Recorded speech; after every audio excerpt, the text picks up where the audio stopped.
जय हिंद सभी को। साइमन क्लास में आप सभी लोगों का स्वागत है। मैं अमरजीत सर। देखिए, आज की वीडियो के अंदर हम लोग डाटा एंट्री का क्लास 12th की डाटा एंट्री जिसका चैप्टर नंबर 1 होगा वो क्लियर करने वाले हैं। और ये वीडियो थोड़ी सी लंबी होने वाली है क्योंकि इस वीडियो के अंदर सारे क्वेश्चन, जितने भी इस चैप्टर के अंदर क्वेश्चन है, इंपॉर्टेंट क्वेश्चन है जो एग्जाम में पक्का आने वाले हैं और बाय मतलब टॉपिक वाइज सारी चीजें पढ़ाई गई हैं। इंग्लिश वाले बच्चे हों या हिंदी वाले, सबके लिए ये बहुत ज्यादा हेल्पफुल रहेगी। वीडियो बस लंबी होगी। मैं शुरू से आप लोग को एंड तक एक ही बात कहूंगा कि वीडियो लंबी होगी, 1.5 घंटे की भी हो सकती है, 1 घंटा 40-50 मिनट की भी हो सकती है, लेकिन ये दावा है इसके बाद आपका कोई भी क्वेश्चन और कोई भी टॉपिक छूटेगा नहीं। तो जो अच्छे से पढ़ना चाहते हैं वो वीडियो को पूरा सपोर्ट करेंगे और अच्छे से देखेंगे, ठीक है।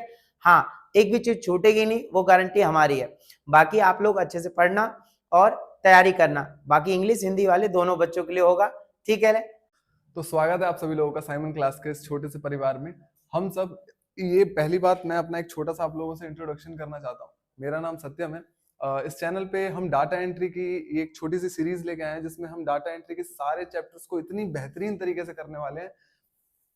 अभी तक हम जैसे ये पहला वीडियो रिकॉर्ड कर रहा हूँ मैं, तो इस वीडियो के अंदर अभी मैं आपको सिलेबस अगर डिस्कस करें तो सिलेबस हमारे टोटल 6 चैप्टर आ रहे हैं डाटा एंट्री के इस पूरे सब्जेक्ट में, जिसमें से पहला चैप्टर है कंप्यूटर के मूलभूत तथ्य, बेसिक्स ऑफ कंप्यूटर, और दस्तावेज की फॉर्मेटिंग करना, document formatting, mail merge, formula function of charts, presentation बनाना, इंटरनेट का परिचय। तो ये कुछ चैप्टर्स है, मैं फोटो साइड में लगा दूंगा, आप लोग वहां से देख लेना। अभी फिलहाल जिस चैप्टर के बारे में हम बात कर रहे हैं उस चैप्टर का नाम है basics of computer. Basics of computer. इस पूरे चैप्टर का अगर मैं एक छोटा सा ब्लूप्रिंट अगर आप देने की कोशिश करूं अगर आप लोगों को, तो इस पूरे चैप्टर के अंदर हम कंप्यूटर की बेसिक इंफॉर्मेशन के बारे में डिस्कस करने वाले हैं। फॉर एग्जांपल, हम कंप्यूटर के बारे में पढ़ेंगे कि व्हाट इज कंप्यूटर। उसके बाद हम सबसे पहले हम कंप्यूटर के बारे में पढ़ेंगे, देन हम उसके बाद मूव करेंगे इसके फंक्शन के ऊपर। उसके बाद हम मूव करेंगे इसके डिवाइसेस के ऊपर, जैसे पेरिफेरल डिवाइसेस होते हैं, इनपुट आउटपुट। और इसके बाद हम इसके लैंग्वेजेस पे बात करेंगे और सॉफ्टवेयर के बाद ये चैप्टर फिनिश हो जाएगा। मैं अगर एक छोटा सा आपको ब्लूप्रिंट दूं तो सबसे पहले हम डिस्कस करने वाले हैं व्हाट इज कंप्यूटर। मीडियम की टेंशन मत लेना, इंग्लिश मीडियम हो चाहे हिंदी मीडियम हो, दोनों को कवर करेंगे। व्हाट इज कंप्यूटर सबसे पहले हम इस चीज पे डिस्कशन करेंगे। उसके बाद फंक्शन ऑफ कंप्यूटर के बारे में बात करेंगे कि कंप्यूटर के फंक्शन क्या होते हैं।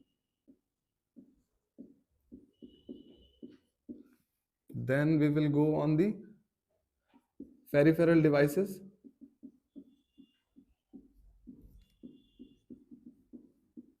उसके बाद सॉफ्टवेयर के बारे में बात करेंगे, मेमोरी सिस्टम को देखेंगे,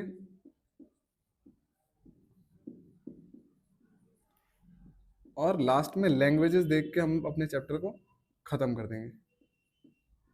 ये इन टॉपिक्स को आपको पूरे अच्छी तरीके से पढ़ के चले जाना है। बेसिक्स ऑफ कंप्यूटर से इससे बाहर अगर क्वेश्चन आ गया तो फिर मैं उसके लिए मैं रिस्पॉन्सिबल हूं। इन टॉपिक्स के बाहर क्वेश्चन बाहर जा ही नहीं सकता है। आपके सिलेबस के अंदर केवल इन टॉपिक्स के बारे में डिस्कस किया गया है। आप साइमन क्लास के पास आए हो, हमारी रिस्पॉन्सिबिलिटी बनती है कि आप लोगों को इस आपके रगों में दौड़ा दें कंप्यूटर। हम आप उसकी टेंशन बिल्कुल भी नहीं लेनी है। देखिए, सबसे पहले कंप्यूटर है। कंप्यूटर होता क्या है? देखिए, कंप्यूटर के अगर मैं थोड़ा अगर इसके इनिशियल टाइम पे जाऊं तो कंप्यूटर का मतलब होता है कंप्यूट। कंप्यूटर को जब लाया गया था तो इसको सिर्फ कैलकुलेशन पर्पस से लेके आया गया था। इसी वजह से कंप्यूट का ग्रीक अगर मैं ग्रीक भाषा की बात करूं तो कंप्यूट का मतलब होता है कैलकुलेशन। तो उस समय जब कंप्यूटर को लाया गया था तो इसे कैलकुलेशन करने के लिए लाया गया था, इसी वजह से इसका नाम कंप्यूटर पड़ा। अब कंप्यूटर कर क्या क्या कर सकता है? कंप्यूटर को अगर आपको परिभाषित करना हो कि व्हाट इज कंप्यूटर, तो कंप्यूटर एक ऐसा डिवाइस है जो आपके द्वारा दिए गए डाटा के इंस्ट्रक्शन को एक्सेप्ट करता है। जैसे कि हम उसे इंस्ट्रक्शन देते हैं, आप कीबोर्ड पे के टाइप करते हो तो आपने एक तरीके से इंस्ट्रक्शन दिया कि बोर्ड पे के लिखे। तो जब हम इनपुट देते हैं तो कंप्यूटर एक ऐसा डिवाइस है जो इनपुट को एक्सेप्ट करता है और फिर आपको उस चीज का आउटपुट देता है। अगर आपको कंप्यूटर को डिफाइन करना है, कंप्यूटर की अगर डेफिनेशन लिखनी है, तो एक बहुत ही प्यारी डेफिनेशन है एक किताब में जिसमें लिखा गया है कि कंप्यूटर डाटा को ग्रहण कर सकता है। मतलब कि जो भी आप डाटा दोगे उसको वो ग्रहण कर सकता है। डाटा का भंडारण, डाटा को स्टोर करके रख सकता है। भाई हम कंप्यूटर के अंदर काफी सारी फाइलें स्टोर करके रखते हैं। तो कंप्यूटर एक ऐसा डिवाइस है जो डाटा को एक्सेप्ट करता है, डाटा को स्टोर करता है और डाटा को इच्छित रूप से संसाधित कर सकता है। डाटा को मतलब जैसे भी आपको प्रोसेस करना है, उसमें एडिटिंग करनी है, अपने फ्रेंड को भेजना है और भी जितनी सारी चीजें आपको उस डाटा के साथ जो भी छेड़खानी करनी है आप वो अपने डाटा के साथ कर सकते हो। डाटा को इच्छित रूप से संसाधित कर तथा आवश्यकता पड़ने पर संग्रहित डाटा को रिट्राइव कर सकता है। रिट्राइव का मतलब होता है कि जैसे आपका डाटा आपके पास पड़ा हुआ है, आपके फोल्डर के अंदर पड़ा हुआ है, आपको उस डाटा के अंदर कुछ भी चेंजिंग करनी है, कुछ किसी को सेंड करना है या कुछ उसमें मिस प्रिंट हो गया है, उसको अगेन उसको ठीक करना है, तो आप अपने डाटा के साथ कुछ भी एडिटिंग करना चाहो तो आप अपने डाटा के साथ कर सकते हो। तो कंप्यूटर को जब भी आपको डिफाइन करना हो तो आप सिर्फ इतनी बात लिखेंगे कि कंप्यूटर एक ऐसा उपकरण है जो डाटा को एक्सेप्ट करता है। एक्सेप्ट मीन्स कि डाटा को ग्रहण करता है और डाटा को स्टोर यानी डाटा का भंडारण करता है और समय पड़ने पर जो उपयोग करता है, मतलब जो भी कंप्यूटर को उपयोग कर रहा है वो उपयोगकर्ता उसे अपने मन चाहे तरीके से उसको जैसे भी यूज कर सकता है, इस्तेमाल कर सकता है। चाहे उसमें एडिटिंग करनी हो, अब इस्तेमाल के पर्पस में कुछ भी हो सकता है। भाई मेरा मन, मैं एडिटिंग करूंगा, म्युनिसिपैलिटी वाले ने घुटने टेक दिए, मेरा मन मेरे को किसी को सेंड करना है, मैं उसे सेंड करूंगा। जिस वो तो यूजर पे डिपेंड करता है ना कि उसको क्या किस तरीके से उस डाटा को यूज करना है।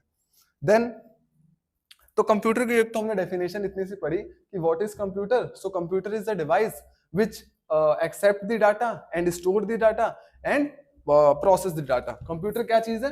कंप्यूटर को डिफाइन करने के लिए अगर मैं डेफिनेशन अगर आपको दूं, डेफिनेशन ऑल दो आपके स्क्रीन पे मैं दे दूंगा, लेकिन अगर मैं एक छोटी सी डेफिनेशन लिख देता हूं कि it is a device, it is a device which accept the input data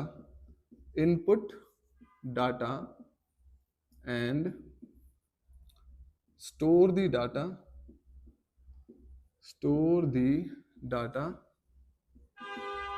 and process the data as per the requirement of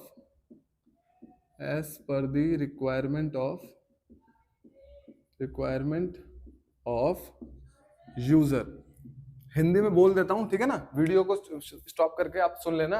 it is a device, ये एक ऐसा उपकरण है विच एक्सेप्ट द डाटा, जो डाटा को ग्रहण करता है, एंड स्टोर द डाटा, जो डाटा का भंडारण करता है, and process the data as per the requirement of user, उपयोगकर्ता के रिक्वायरमेंट के अनुसार वो डाटा को प्रोसेस भी कर सकता है जैसे भी यूजर को उसे यूज करना है। ओके, उसके बाद हम बात करते हैं फंक्शंस ऑफ कंप्यूटर। एक बड़ी मतलब आपके अपने दिल पे हाथ रख के एक बात बोलना, अभी जो मैं बोलने वाला हूं ना वो सेम टू सेम जो मैंने अभी आपको डेफिनेशन बताई है ना कंप्यूटर की, वो सेम डेफिनेशन फंक्शन पे भी लाई करती है। अभी सुनना आप ध्यान से, फंक्शन क्या है कंप्यूटर का, क्या कर सकता है कंप्यूटर। भाई अभी अगर आपने डेफिनेशन ध्यान से सुनी हो तो आपको पता होना चाहिए कि कंप्यूटर क्या कर सकता है। वो डाटा को एक्सेप्ट कर सकता है। देखो एक तीर से दो निशाना खेलना है, क्योंकि पेपर टाइम कम बच चुका है, टाइम कम बचा हुआ है, तो हमें भाई थोड़ा एग्जामिनर से एक कदम आगे सोचना पड़ेगा। इस सेम डेफिनेशन से आप फंक्शन कैसे कवर करोगे। कंप्यूटर क्या कर सकता है, कंप्यूटर डाटा को एक्सेप्ट करेगा, फिर उस डाटा को एक्सेप्ट करने के बाद वो डाटा को स्टोर भी करेगा। ये मैं नहीं कह रहा हूं, मेरे ऊपर मत जाओ, आपकी किताबें कह रही हैं, मैं दिखाता हूँ। ये देखो यहाँ लिखा है कंप्यूटर द्वारा किए जाने वाले निम्नलिखित कार्य, वो क्या क्या कर सकता है। ये इनपुट द्वारा डाटा या निर्देश स्वीकार करता है, जो भी आपने इनपुट किया है डाटा उसको ये क्या करेगा, एक्सेप्ट करेगा। फिर ये डाटा को संग्रहित करता है, संग्रहित मतलब अगेन मैंने अभी यहाँ लिखवाया स्टोर द डाटा, ये डाटा को स्टोर करेगा। फिर ये उपयोगकर्ता की आवश्यकता अनुसार डाटा को संसाधित करेगा। कौन? उपयोगकर्ता। उपयोगकर्ता कौन है भाई? जो यूजर हम लोग हैं, हम जो यूज करते हैं। तो ये उपयोगकर्ता की आवश्यकता अनुसार, उसके आवश्यकता अनुसार डाटा को संसाधित करता है। संसाधित मीन्स प्रोसेस करता है उसको जैसे भी यूज करना है। और ये परिणामों को मन चाहे रूप में आउटपुट, अच्छा ये तो छोड़ दिया मैंने, ये परिणामों को मन चाहे रूप में आउटपुट के द्वारा दर्शाता है। आपको भाई जो भी रिजल्ट मिला है, आपको उसे कैसे यूज करना है, सॉरी आपको उसे कैसे देखना है, वो आप पे डिपेंड करता है। आपने नोट पैड में अगर कोई चीज तैयार करी है, आप उसे विजुअल डिस्प्ले पे देखना चाहते हैं तो आपको डिस्प्ले पे दिखेगा। आप चाहते हैं कि आपको पेपर में मिले तो आप उसे प्रिंटर से प्रिंट करके अपने हाथ में भी देख सकते हैं पेपर में। तो उपयोगकर्ता के अनुसार आउटपुट आप कैसे भी रिजल्ट को किसी भी माध्यम से आप देख सकते हैं। ये कुछ फंक्शंस हैं कंप्यूटर के, पर इतना भी इजी भी नहीं है कि थोड़े में ही खत्म हो जाएगा। असली खेल तो यहां से शुरू होता है। पेरिफेरल डिवाइसेस की बात करें, अभी मैं इस चीज को पहले रब कर दूंगा ताकि आप लोगों को अच्छे से समझ में आए।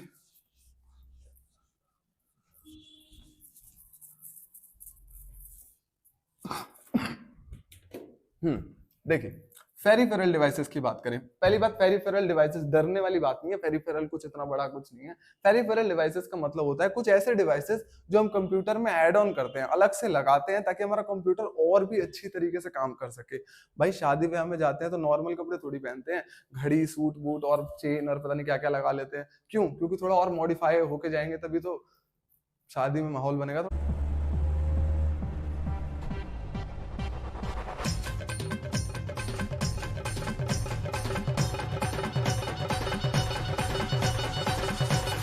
तो उस तरीके से पेरिफेरल डिवाइसेस क्या होता है, लोग कंप्यूटर खरीदते हैं तो अपने कंप्यूटर को और ज्यादा एडवांस वर्जन का बनाने के लिए उसमें कुछ चीजें ऐड ऑन कर लेते हैं, तो उन चीजों को ही पेरिफेरल डिवाइसेस कहते हैं।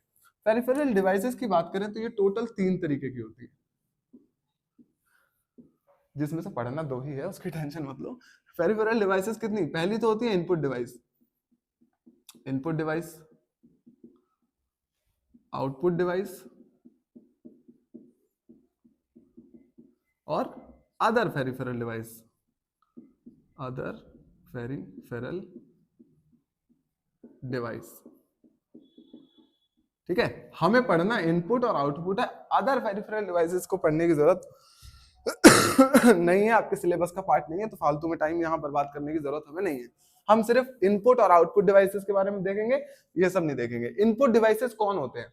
मैंने अभी आपको बोला इनपुट के बारे में हमें जानना बहुत जरूरी है। इनपुट क्या होता है? जब आप क्या करते हो, कंप्यूटर को कोई इंस्ट्रक्शन देते हो, उस इंस्ट्रक्शन या डाटा देने की प्रक्रिया को क्या कहते हैं? इनपुट कहते हैं। देखो मैं बताता हूं आपको, मान लो आपने कीबोर्ड है आपके पास, आपने कीबोर्ड से के टाइप किया, तो के टाइप करके आपने कंप्यूटर को क्या दिया है? इंस्ट्रक्शन दिया है कि के मेरे को विंडो पे के देखना है। आपने के क्यों टाइप किया? क्योंकि आप चाहते हो कि आपको स्क्रीन पे क्या टाइप होके दिखे? के दिखे। तो आपने किसका सहारा लिया? कीबोर्ड का सहारा लिया, के टाइप करके कि मेरे को मॉनिटर पे के देखना है। इस तरीके से अगर आप पॉइंटर को मूव कराना चाहते हो तो आपने माउस की हेल्प ली कि मेरा पॉइंटर मूव करे। तो ये सब क्या है? आप इनपुट दे रहे हो उसको कि वो कैसे काम करे। तो आपने इनपुट देने के लिए किन चीजों की यूज करी है? जिन भी चीजों की यूज हम इनपुट देने के लिए करते हैं वो डिवाइसेस इनपुट डिवाइस कहलाते हैं।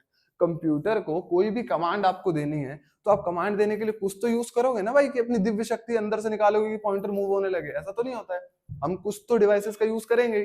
तो उन डिवाइसेस को हम इनपुट डिवाइस कहते हैं। बस छोटी सी डेफिनेशन है इसकी, बड़े प्यारे तरीके से डिफाइन हो जाएगा कि ऐसे इनपुट डिवाइस क्या होते हैं? ऐसे डिवाइसेस जिन डिवाइसेस का यूज हम कंप्यूटर को इनपुट डाटा कमांड देने के लिए करते हैं, उन डिवाइसेस को हम इनपुट डिवाइसेस कहते हैं।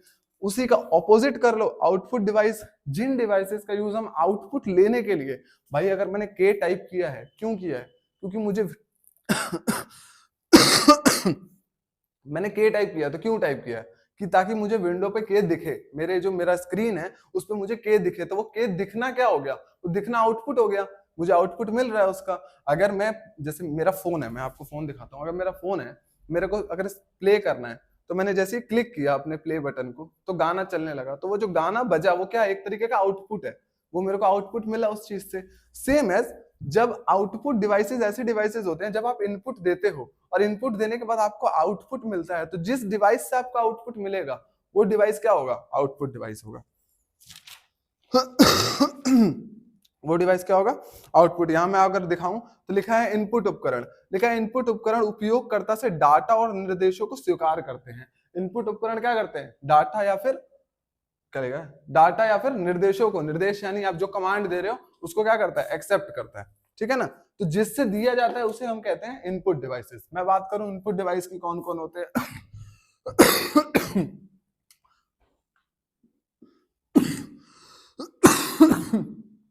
सबसे पहले तो इनपुट डिवाइस की बात करूं तो कीबोर्ड हो गया।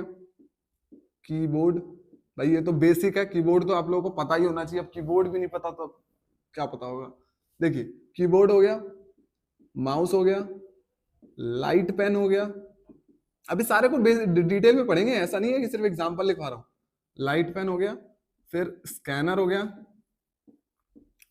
उसके बाद हमारा टच स्क्रीन हो गया, टच स्क्रीन, उसके बाद हमारा माइक्रोफोन हो गया। अरे बस सर कितना लिखवाओगे? अरे भाई है भाई सिलेबस में, तो लिखना पड़ेगा ना। तो साला ये दुख का खत्म नहीं होता बे। और एक हो गया ट्रैक बॉल, ठीक है, ट्रैक बॉल। तो ये तो हमारे कुछ इनपुट डिवाइसेस हैं जिसके द्वारा हम क्या करते हैं, कंप्यूटर को इनपुट देते हैं, कमांड देते हैं, ठीक है ना। कौन कौन से हो गए, एक बार रिपीट करेंगे, keyboard, mouse, light pen, scanner, touch screen, microphone, track ball, ठीक है ना। पहले आउटपुट डिवाइस भी देख लेते हैं, फिर एक एक करके इनके ऊपर हम बात करेंगे, ठीक है। तो आउटपुट डिवाइस कौन कौन से होते हैं, आउटपुट डिवाइस काफी कम है, लेकिन उसमें भी वेराइटीज हैं, ध्यान से देखो। आउटपुट डिवाइस की बात करूं, यहां पर मैं इसका डिफरेंशिएट कर देता हूं। सबसे पहले आउटपुट डिवाइस में कौन है, मॉनिटर। अभी मैंने आपको बोला कि अगर मैं के टाइप करूंगा तो मुझे उसका आउटपुट कौन शो करके दिखाएगा, मॉनिटर में मेरी तो के टाइप होकर दिखेगा, तो वो जो आउटपुट मिला मुझे कौन दे रहा है, मॉनिटर दे रहा है। उसके बाद अगर मॉनिटर के बाद मैं बात करूं तो प्रिंटर, प्रिंटर भी हेल्प करता है आउटपुट देने में। देन उसके बाद अगर बात करूं तो प्लॉटर, बात करेंगे प्लॉटर क्या है, ठीक है। और उसके बाद एक और है स्पीकर, ठीक है। अब इसे यूनिवर्सल ट्रुथ मत मान लेना, आउटपुट डिवाइसेस बहुत सारे होते हैं, जैसे हमने इनपुट डिवाइस पढ़ा वैसे आउटपुट डिवाइस भी होते हैं, बट हमारे पास इतने ही है पढ़ने के लिए, तो हम इतने ही पढ़ेंगे, मॉनिटर, प्रिंटर, प्लॉटर, स्पीकर। बात करूं मॉनिटर की, तो मॉनिटर दो तरीके के होते हैं, एक तो होता है सीआरटी और एक होता है एलसीडी। इतना तो मुझे पता है, एलसीडी तो सबने सुना होगा, पता किसको भी, किसी को भी नहीं होगा। आज इस चीज को एलसीडी को भी कवर कर लेंगे और इस सीआरटी को भी कवर कर लेंगे। प्रिंटर की बात करें तो प्रिंटर भी बेटा चार तरीके के होते हैं। एक तो होता है लेजर प्रिंटर, लेजर प्रिंटर मैं सबकी फोटो लगाते हुए जाऊंगा, एक एक करके जब पढ़ाऊंगा तो सबकी फोटो लगाते हुए जाऊंगा, आप देख लेना वहां से। Laser printer, ink jet printer, ink jet printer, dot matrix printer, dot matrix printer, ठीक है। और इसके बाद है लाइन प्रिंटर, लाइन प्रिंटर। इसी तरीके से हमारा जो प्लॉटर है ये भी दो तरीके के हैं, एक है फ्लैट बेड और एक है ड्रूम, ठीक है। एक बार दोबारा इस फ्लो चार्ट को आराम से देख लो, चीजों को देखो, मैं लिख के समझाने का केवल यही पर्पस है कि आपके ये फ्लो चार्ट दिमाग में बैठ जाए। जब ये क्लास आप देख रहे होगे तो भाई ये नहीं कि कंबल के अंदर बैठ के देखना, एक बार कॉपी पेन उठा लेना और इसको प्रॉपर फ्लो चार्ट बना के, क्योंकि बिना फ्लो चार्ट बनाए पढ़ोगे कोई फायदा नहीं है, ठीक है ना। अभी घुसेगा, थोड़ी देर बाद निकल जाएगा। इस चीज को आपको ध्यान से पढ़ना है कि पेरिफेरल डिवाइसेस तीन तरीके के होते हैं, input device, output device, other peripheral device. इसको तो पढ़ना ही नहीं है, 2 मिनट के लिए साइड करो। इनपुट डिवाइसेस कौन से डिवाइसेस होते हैं, ऐसे डिवाइसेस जिन डिवाइसेस का यूज हम इनपुट डाटा के इनपुट के लिए करते हैं, कमांड देने के लिए करते हैं, ऐसे डिवाइसेस को इनपुट डिवाइस कहते हैं। कौन कौन से होते हैं, keyboard, mouse, light pen, scanner, touch screen, microphone, track ball. अब इसे कैसे याद करोगे, तुम्हारी हेडेक है, पर याद करना ही है, पेपर में इससे क्वेश्चन जरूर बन के आने वाला है। आउटपुट डिवाइस की बात करें तो आउटपुट डिवाइस कितने तरीके के मैंने आपको बताया, monitor, printer, plotter, speaker. Monitor दो तरीके का पढ़ेंगे, एक सीआरटी मॉनिटर पढ़ेंगे, एक एलसीडी मॉनिटर पढ़ेंगे। प्रिंटर की अगर मैं बात करूं तो प्रिंटर भी चार तरीके के हैं, एक है laser printer, inkjet printer, dot matrix printer, line printer. Plotter की बात करें फ्लैट बेड है और ड्रूम है। स्पीकर है जी, स्पीकर में कोई चेंजेस नहीं है, ठीक है ना। जाते इस तो नहीं चल रहा ना, कोई दिक्कत हो तो बता देना भाई कमेंट सेक्शन में। चलो भाई, तो एक एक करके पढ़ना शुरू करें भाई। चलिए सबसे पहले बात करेंगे भाई अपने कीबोर्ड भाई पे। कीबोर्ड क्या है, कीबोर्ड देखिए इसमें लिखा है कीबोर्ड एक इनपुट व सामान्य उपकरण है। कीबोर्ड के कई प्रकार उपलब्ध है, पता है वैसे कीबोर्ड के ऑल्दो काफी सारे टाइप्स आते हैं, बट हमें जो कीबोर्ड पढ़ना है, जो जनरली यूज होता है, जो आमतौर पे ज्यादातर लोग यूज करते हैं, उस कीबोर्ड को कहते हैं QWERTY। जो जनरली लोग यूज करते हैं उस कीबोर्ड का नाम है QWERTY कीबोर्ड, ये कीबोर्ड का नाम है। इस कीबोर्ड को हम जनरली, बहुत ज्यादा बिकने वाला क्वेश्चन बन के आता है कि सबसे ज्यादा उपयोग में आने वाला कीबोर्ड कौन सा है, तो QWERTY कीबोर्ड जो है ये सबसे ज्यादा यूज होता है। इसमें लिखा है कि सबसे अधिक उपयोग में लाए जाने वाला कीबोर्ड QWERTY कीबोर्ड है। आमतौर पर एक आदर्श कीबोर्ड में 104 कुंजियां होती हैं, जो आपको जो क्या बोलते हैं उसको, जो कीज होती हैं कीबोर्ड के अंदर, जो कीज होती हैं वो टोटल कितनी होती हैं, आमतौर पर 104 देखने को मिलती हैं, बट कभी कभी फ्लक्चुएशन, जैसे मैंने बोला ना काफी टाइप्स के होते हैं, तो कभी कभी अलग टाइप्स में आपको जाना ही क्यों है। नॉर्मली आपको क्या याद रखना है कि कीबोर्ड में कितनी कीज होती हैं, 104 कीज होती हैं। इन कीबोर्ड में कर्सर का नियंत्रित करने वाली कुंजियों की 2 जगह होती हैं। जो कर्सर को कंट्रोल करने वाली जो जगह होती है वो 2 जगह होती है इस कीबोर्ड के अंदर, जिसे न्यूमेरिक पैड को आसानी से उपयोग किया जा सके। अंडरस्टूड?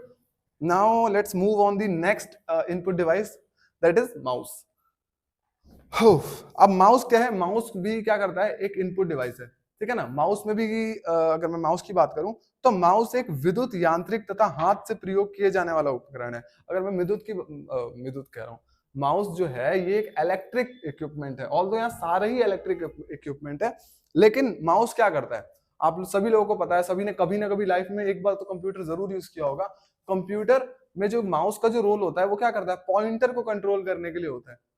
भाई देखा होगा ना आपने कि माउस को जब हम हिलाते हैं तो उसे क्या जो हमें अपने हमारे विंडो पे जो पॉइंटर हमें दिख रहा होता है वो भी मूव कर रहा होता है। तो जो माउस होता है वो किस चीज को क्या कंट्रोल करने के लिए होता है? पॉइंटर को कंट्रोल करने के लिए होता है। पॉइंटर से हम क्या क्या कर सकते हैं भाई? किसी चीज का सिलेक्शन करना है, हमें चयन करना है, हम जाके चयन कर सकते हैं। कोई फाइल ओपन करनी है, हम पॉइंटर की मदद से कर सकते हैं। इसमें लिखा है आइकन को स्थानांतरित करना, आइकन को एक जगह से दूसरी जगह लेके जाना है, वो हम कर सकते हैं पॉइंटर से। विंडोज के आकार को बदलना, किसी विंडो के आकार को छोटा या बड़ा करना है, हम वो पॉइंटर की मदद से ही कर सकते हैं। प्रोग्राम प्रारंभ करना, किसी प्रोग्राम को आप में भाई मान लो आपके विंडो पे गेम लगा हुआ है कोई, उसको स्टार्ट करना है, आप पॉइंटर ले जाके क्लिक कर दो, आपका गेम स्टार्ट हो जाएगा। तो किसी प्रोग्राम को प्रारंभ करना है, वो भी हम कर सकते हैं। विकल्पों का चयन करना, डिफरेंट डिफरेंट ऑप्शंस को चूज करना होता है, वो भी हम कर सकते हैं। एक मेरी तरफ से ऐड कर लेना, किसी भी प्रोग्राम को क्लोज करना है, वो भी हम कर सकते हैं। ठीक है ना। जितने भी काम हम पॉइंटर से कर सकते हैं, आप बेसिक इन्फॉर्मेशन है, जितने भी काम आप पॉइंटर से कर सकते हो वो सारे काम किस में डाल देना? माउस के अंदर डाल देना। किसी प्रोग्राम को ओपन करना, किसी प्रोग्राम को क्लोज करना, किसी एप्लीकेशन को बड़ा या छोटा करना, या फिर एक जगह से दूसरी जगह ट्रांसफर करना, सारे काम कौन करता है? माउस करता है। लेकिन लेकिन एक बड़ी ध्यान देने वाली चीज है यहाँ पर कि एप्लीकेशन माउस के साथ कार्य करने के लिए डिजाइन किया गया है। जो एप्लीकेशंस बनाई जाती हैं वो माउस के साथ ही काम करें, ऐसे डिजाइन करी जाती है। याद ना रखे जाने वाले कुंजी संयोजन का आसान पॉइंट और क्लिक कार्यवाही, मतलब इसमें ये कहना चाहता है कि अगर माउस सारे ही काम माउस कर सकता है तो कीबोर्ड की क्या जरूरत है? देखिए जरूरत है। माउस को हम केवल 2 फिंगर से यूज कर सकते हैं, जिसकी वजह से हमें जो काफी सारी टाइपिंग करनी होती है, जिसमें हमें नोटपैड में नाम लिखना है या काफी सारी चीजें करनी है, वो माउस से संभव नहीं हो पाएगा। उसके लिए हमें अपने और भी उंगलियों का यूज करना है, और बहुत सारी उंगलियों का यूज अकेले माउस पे तो हम कर नहीं सकते। इसलिए एक अलग डिवाइस बना दिया गया टाइपिंग के लिए, जिसे हम कीबोर्ड कहते हैं। तो माउस, इसमें लिखा भी है कि परंतु ये सभी कीबोर्ड के कार्यों को प्रतिस्थापित नहीं कर सकता। ये कीबोर्ड के कार्यों को प्रतिस्थापित नहीं कर सकता है। ऐसा नहीं है कि ये सारे काम करने लगे तो फिर कीबोर्ड को तो हम साइड में ही रख दें, कीबोर्ड का काम ही क्या है। बट ऐसा ये नहीं कर पाएगा। ये कमांड आधारित कार्यों के लिए एक विकल्प हो सकता है। जो कमांड है, कमांड वाले काम होते हैं ना, उसके लिए ये ऑप्शन बन सकता है, बट कीबोर्ड को ये रिप्लेस नहीं कर सकता। अगला लाइट पेन की बात करूं अगर मैं, तो लाइट पेन भी क्या है? एक इनपुट उपकरण है। आपको भी पता होगा, एक बार मैं बहुत छोटा था तो एक सैमसंग का ना मेरे चाचा के पास फोन था, तो उसमें ना एक पेन था। तो उस पेन से चाचा ना कुछ लिखते रहते थे अपने फोन पे। तो मुझे समझ में नहीं आता था यार पेन कैसे लिख पाता है, बट अब मैं आपको समझाता हूँ वो पेन कैसे लिख रहा था। लाइट पेन एक पेन होता है जो, अच्छा ये लाइट पेन सब पे नहीं काम कर सकता, नहीं अपने फोन में ला के लिखना शुरू कर देना। लाइट पेन के लिए एक मॉनिटर बनाया जाता है, टच स्क्रीन वाला मॉनिटर होता है वो। उस स्क्रीन पे ही वो लाइट पेन वर्क करेगा, क्योंकि इन दोनों की कमांडिंग एक दूसरे के लिए करी गई है ना, हर किसी पे थोड़ी वर्क करेगा। अब ये लाइट पेन है क्या? लाइट पेन से जो काम हम पहले माउस से पॉइंटर के जरिए कर रहे थे, अब लाइट पेन क्या करता है? माउस का काम लाइट पेन करता है। हम डायरेक्ट स्क्रीन पे टच करके किसी भी चीज को कर सकते हैं। किसी एप्लीकेशन को ओपन करना है, किसी एप्लीकेशन को क्लोज करना है, किसी एप्लीकेशन को एक जगह से दूसरी जगह ट्रांसफर करना है, या हमें कुछ भी चेंजिंग करनी है तो हम किसके जरिए कर सकते हैं? लाइट पेन के जरिए कर सकते हैं। अगला है टच, सॉरी क्या हो गया, लाइट पेन हो गया। अब है स्कैनर। क्या है? स्कैनर। स्कैनर की बात करें, ऑप्टिकल स्कैनर की, तो स्कैनर के अंदर देखने वाली बात है। देखिए मैं आपको कैसे बताऊं स्कैनर के बारे में। स्कैनर देखिए, अगर मान लो आपके पास कोई, ये मेरे पास कॉपी है, ये दिख रहा है आपको बुक, इस बुक के अंदर ये सारी चीजें लिखी हुई है। ये सारी चीजें मेरे को कहाँ चाहिए? अपने मॉनिटर पे चाहिए, बट जैसी हैं बिल्कुल वैसी ही चाहिए, बिल्कुल डिट्टो। तो मेरे पे 2 तरीके हैं, या तो मैं फोटो क्लिक करूं, फट जाएगी फोटो।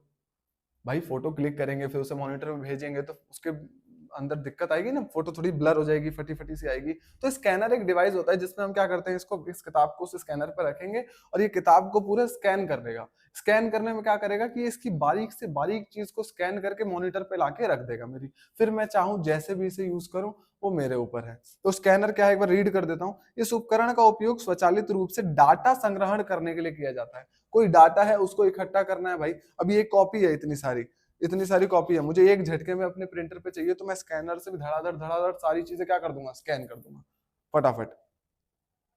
इस वर्ग के उपकरण मैनुअल रूप से इनपुट किए जाने वाले डाटा को पूर्णतः से समाप्त कर देता है। उदाहरण के लिए बार कोड रीडर। अच्छा हाँ, बार कोड रीडर काफी अच्छा इसका एग्जांपल है।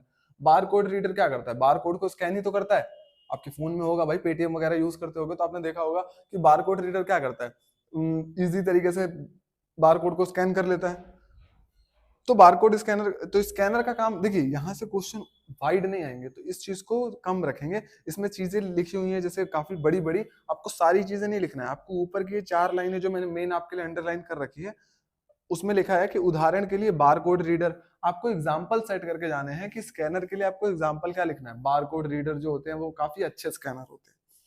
अगला अगर मैं बात करूं टच स्क्रीन के बारे में, टच स्क्रीन क्या है भाई। टच स्क्रीन, अभी मैंने लाइट पेन के लिए जो बात करी थी कि लाइट पेन सारे स्क्रीनों पे नहीं चलेगा, किस पे काम कर सकता है, केवल टच स्क्रीन पे। ऐसी स्क्रीन जो ऐसे डिजाइन करी गई हो जिसपे टच करके वो वर्क कर सकती हैं। हमारे मोबाइल की जो स्क्रीन होती हैं वो टच स्क्रीन होती हैं, मतलब उसके अंदर कुछ ऐसी फंक्शंस होते हैं जिसमें वो क्या करते हैं, वो लाइट पेन के यूज से हम उसको चला सकते हैं। पर क्या आप खुद बताओ, आपके घर की टीवी क्या टच स्क्रीन वाले फोल्डर से बनी हुई है? उस पर टच स्क्रीन वर्क ही नहीं कर सकता है, क्योंकि उसका कोई अलग फंक्शन है, वो उस चीज की डिस्प्ले है ही नहीं। तो इसीलिए टच स्क्रीन एक ऐसे पैनल है, लिखा है कि पैड्स और टच पैनल डिस्प्ले आजकल कीबोर्ड विकल्प के रूप में प्रदान किए जाते हैं। कीबोर्ड विकल्प के रूप में मतलब क्या, मतलब इनमें कीबोर्ड की जरूरत नहीं है। आपको टाइपिंग करनी है, आप हाथ से टाइप करो। अरे अब मैं फोन का एग्जांपल देता हूँ ना आपको, फोन में देखो, फोन में आपको कौन से कीबोर्ड की आपको जरूरत है? आपको पॉइंटर, आपका उंगली काम करती है, जो आपको पॉइंटर के लिए काम करना है। आपको माउस की भी जरूरत नहीं है, आप अपनी उंगली से ही पॉइंट, कहीं भी पॉइंटर आपको टच करना है आप टच कर सकते हो। आपको टाइप करना है, आप अपने अंगूठे से टाइप कर लेते हो। तो टच स्क्रीन एक ऐसा पैनल है, एक ऐसा डिस्प्ले का पैनल है जिसपे हम चाहें तो लाइट पेन की मदद से, इसमें लिखा है कि टच पैनल डिस्प्ले आजकल कीबोर्ड विकल्प रूप में प्रदान किए जाते हैं। इनके द्वारा इनपुट कंप्यूटर की स्क्रीन द्वारा दिए जाते हैं। जो आप इनपुट करोगे उसका आउटपुट आपको कहाँ मिलेगा, स्क्रीन पे। मैंने अभी किसी एप्लीकेशन को टच किया तो टच भी मैंने, इनपुट भी मैंने कहाँ से दिया, मॉनिटर से ही दिया, और आउटपुट भी मुझे कहाँ से मिलेगा, मॉनिटर से ही मिलेगा।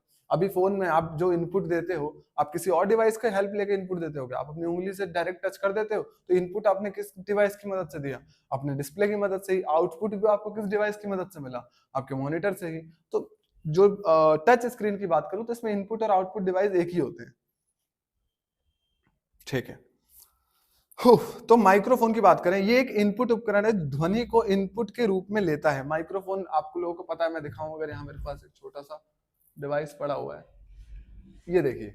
अब ये माइक्रोफोन है, ये जो है, अब ये क्या है, इनपुट ही तो ले रहा है। मैं बोलता हूं, अब ये देखिए, ये एक डिवाइस है, इस डिवाइस में क्या है, ये इनपुट डिवाइस है, ठीक है। मैं यहाँ से बोलूंगा और ये जो है ये आउटपुट डिवाइस है, ये स्पीकर है। यहाँ से क्या होगा, आवाज निकल के आएगी। तो ये मेरे आवाज को कैप्चर कर रहा है, ये माइक्रोफोन है, तो ये मेरे आवाज को क्या कर रहा है, कैप्चर कर रहा है। तो ये इनपुट डिवाइस हो गया, और उसी आवाज को मुझे ये वापस दे रहा है, तो ये क्या हो गया, ये आउटपुट डिवाइस हो गया। बहुत बेसिक सी साइंस है, इसमें ज्यादा कोई रॉकेट साइंस नहीं लगानी है। समझ में आया? तो माइक्रोफोन ये छोटी सी चीज थी, माइक्रोफोन तो हमारा कवर हो गया, ठीक है। अब 2 तरीके का माइक्रोफोन होते हैं, लिखा है कि डेस्कटॉप माइक्रोफोन और हाथ द्वारा प्रयोग किए जाने वाला माइक्रोफोन। डेस्कटॉप माइक्रोफोन इस तरीके के माइक्रोफोन्स को कहते हैं। मैंने माइक जो लगा रखा है, इस तरीके के डेस्कटॉप माइक्रोफोन्स होते हैं। और हाथ द्वारा प्रयोग किए जाने वाले, बेटा सिंगर्स को आपने देखा ही है, जो माइक्रोफोन यूज करते हैं, हाथ में माइक पकड़ लेते हैं, वो वाला माइक्रोफोन। ट्रैक बॉल की बात करूं, ट्रैक बॉल एक पॉइंटिंग उपकरण है। बेटा ट्रैक बॉल बहुत लोगों ने नहीं देखा होगा, मैं ट्रैक बॉल की फोटो जरूर लगाना चाहूंगा, क्योंकि ट्रैक बॉल की फोटो लगाना इसलिए जरूरी है क्योंकि track ball same as mouse की तरह काम करता है। बट माउस को आप एक जगह से दूसरी जगह घसीट सकते हो अपने पॉइंटर को मूव कराने के लिए। ये एक तरीके की बॉल टाइप में मैकेनिज्म होता है, और उस बॉल को एक ही जगह पे आप उसे स्क्रॉल करो और आपका पॉइंटर स्क्रॉल होता चला जाएगा। इस तरीके का बहुत ही मतलब मजेदार होता है। लिखा है ट्रैक बॉल एक पॉइंटिंग उपकरण है, पॉइंटिंग मतलब पॉइंटर को कंट्रोल करने वाला, जो उल्टे रखे माउस के जैसा होता है, जो दिखने में लगता है कि माउस को उल्टा कर दिया हमने। इससे इससे चलाने के लिए आपको अंगूठे उंगलियां या हाथ की हथेलियां द्वारा बॉल को घुमाते हैं। बॉल रखा रहेगा, उस बॉल को आपको टर्न करना है, वो डिवाइस नहीं घूमेगा वहां से, वो बॉल ही इस तरीके से लगा रहेगा कि वो घूमता रहेगा एक ही जगह पे, और एक ही जगह पे आप उसे घुमा घुमा के अपने पॉइंटर की एक जगह से इधर जगह चेंज करते रह सकते हो। इसके उपयोग के लिए कम स्थान की आवश्यकता होती है। सबसे प्यारी बात पूछ देगा क्या एडवांटेजेस हैं ट्रैक बॉल के, तो क्या ये बहुत ही कम जगह में काम करता है अपना। इसे किसी भी सतह पर रखकर प्रयोग किया जा सकता है, और इसे सबसे अच्छी बात, इसे किसी भी, जैसे कि माउस के लिए क्या होता है, पैड चाहिए हमें, बिना पैड के वो ढंग से उसका नीचे का स्कैनर काम नहीं करता है। बट इसमें क्या है, इसे किसी भी सतह पर रख के काम किया जा सकता है इसके साथ। ठीक है, तो हमने भाई सारे इनपुट डिवाइसेस को कवर कर लिया। एक बार छोटा सा हम क्या करेंगे, रिवीजन कर लेते हैं। कीबोर्ड क्या है भाई, कीबोर्ड एक ऐसा उपकरण है जिसके द्वारा हम मॉनिटर को इनपुट देते हैं। ठीक है, इसमें टोटल 104 कीज होते हैं। माउस की बात करें तो माउस एक पॉइंटर डिवाइस है, मतलब कि पॉइंटर को कंट्रोल करने वाला डिवाइस है। ठीक है, लाइट पेन क्या है, लाइट पेन टच स्क्रीन से लाइट पेन टच स्क्रीन पे लिखने वाला एक डिवाइस है। स्कैनर क्या है, डाटा को स्कैन करने वाला डिवाइस है। टच स्क्रीन क्या है, टच स्क्रीन एक ऐसा डिवाइस है जिसमें इनपुट टच स्क्रीन पे ही दिया जाता है और आउटपुट भी उसी टच स्क्रीन से हमें मिलता है। फॉर एग्जांपल हमारे फोन हो गए, ये सारी चीजें हो गई। अगली बात करूं तो माइक्रोफोन। माइक्रोफोन हमने बात कर लिया बेटा, अभी आपको मैंने लाइव दिखाया कि माइक्रोफोन क्या होता है। एक इनपुट डिवाइस है, हमारी आवाजों का इनपुट लेता है और आउटपुट वो फिर स्पीकर के थ्रू हमें आउटपुट देता है। ट्रैक बॉल क्या हो गया, ट्रैक बॉल भी सेम एज माउस की तरह ही एक पॉइंटर डिवाइस होता है, इसको हम पॉइंटर के रूप में यूज करते हैं। Let's move on other topic बेटा, टाइम ज्यादा वेस्ट नहीं करेंगे, आउटपुट डिवाइस की तरफ चलते हैं। मॉनिटर, प्रिंटर, प्लॉटर और स्पीकर। मैं मॉनिटर की बात करूं तो मैंने अभी आपसे बोला कि मॉनिटर दो तरीके के होते हैं, सीआरटी और एलसीडी। क्या होता है सीआरटी? सीआरटी की पहली बात फुल फॉर्म की बात करें तो कैथोड रे ट्यूब कहते हैं इसको। क्या कहते हैं? Cathode ray tube. भाई देखो मेरी तबीयत थोड़ी सी खराब है, तो गर्दन की आवाज से ना ज्यादा ना ऑफेंड मत हो जाना, ठीक है ना।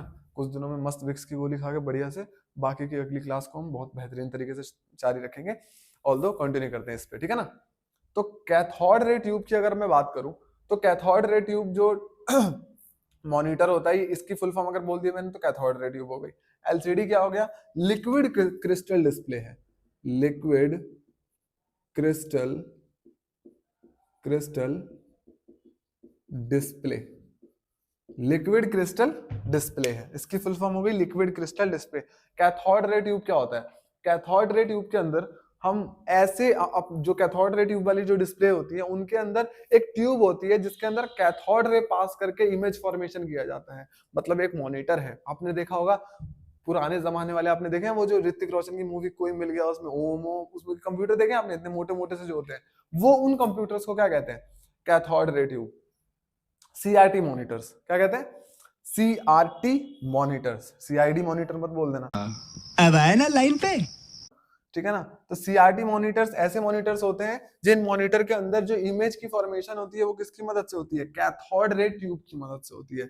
वहीं एलसीडी की बात करें तो ये लिक्विड क्रिस्टल डिस्प्ले होते हैं। लिक्विड क्रिस्टल डिस्प्ले कौन से? आपने देखे होंगे आज के जो पतले पतले काफी ज्यादा डिस्प्ले वाले आपने मॉनिटर देखे होंगे, अगर आप स्कूल वगैरह में अगर आपने देखे हो, या फिर आपने फोटोज मूवीज वगैरह देखते हैं ना, उसमें जो ऑफिस में लेके बैठे रहते हैं मॉनिटर, तो उनके मॉनिटर कितने पतले होते हैं।